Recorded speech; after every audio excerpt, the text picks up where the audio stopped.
Hi,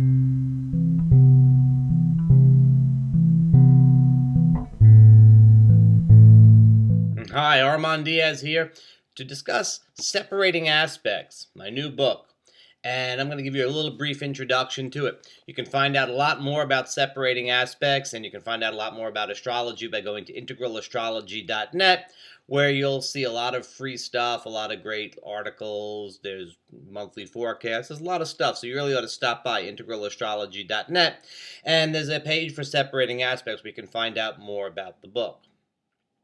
Now, this is no kind of a commercial for separating aspects. YouTube wouldn't like that, and I don't blame them. Although they do put advertisements before almost everything.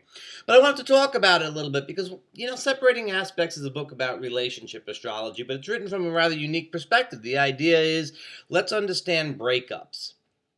Now, there's one thing I really want to make clear, and that is this is not about predicting the breakup of a relationship.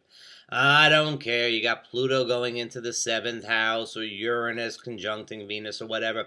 I'm not predicting that that's going to be a breakup. It's going to be significant for a relationship, perhaps, but I'm not saying it's going to be a breakup. But when people do have a breakup, we can understand it.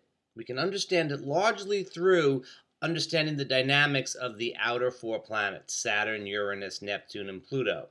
And that's what Separating Aspects is about when it comes to breakups. By the way, it doesn't only cover the breakup of romantic relationships. It also covers things like friendships. Sometimes family relationships go south. Sometimes business partnerships break up.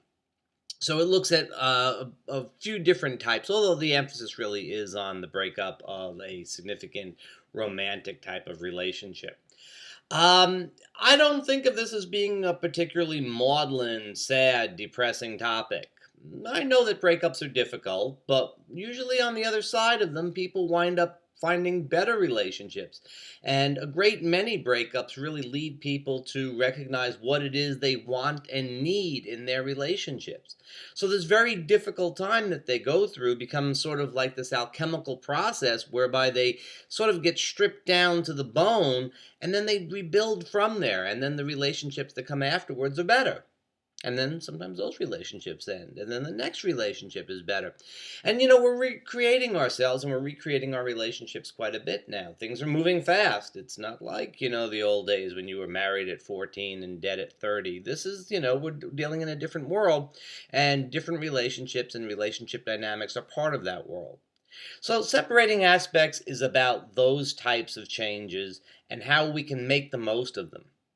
It's really written for professional astrologers and students of astrology. It's not deep technical astrology, hard to read, hard to understand stuff.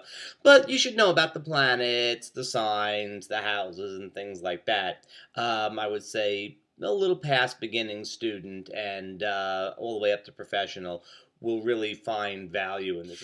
Yeah, you find stuff in it about Venus, of course. There's Venus, there's the seventh house, there's the sun and the moon, there's Mars. Mars is such a neglected relationship planet. I have a whole chapter on Mars.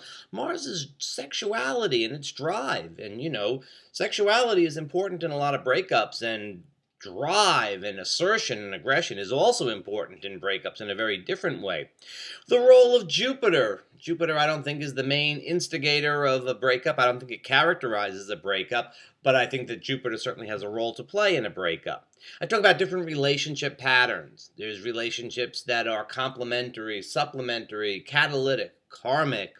And so even though this book is geared towards or focuses on the breakup of relationships, it's not exclusively about breakups of relationships. It actually is a very good book about relationship astrology in general. So stop by integralastrology.net, take a look. This is an opportunity for you to go and explore and at least think about relationship a little bit. Think about relationship and relationship astrology. It sort of turns it on its ear and says, well, what happens when things don't go well? But to tell you the truth, that's what people are concerned about. When things are going well, they're not necessarily calling the astrologer. It's when things get a little bit tough that we get consulted a lot of the time. And I think that that's an important thing. I think it's an important thing that we recognize that this is a transition in life that is common. It's not necessarily difficult. It probably isn't quite as tragic as people feel it is at the moment. And it is really an opportunity for growth and expansion if we bring awareness and compassion to the process. And we need to understand, not judge it as being a negative thing. We need to help people, sometimes empower them to make changes that they're thinking about making. And so I'm trying to dispel some of the negativity about relationship endings. I think it's worth a look.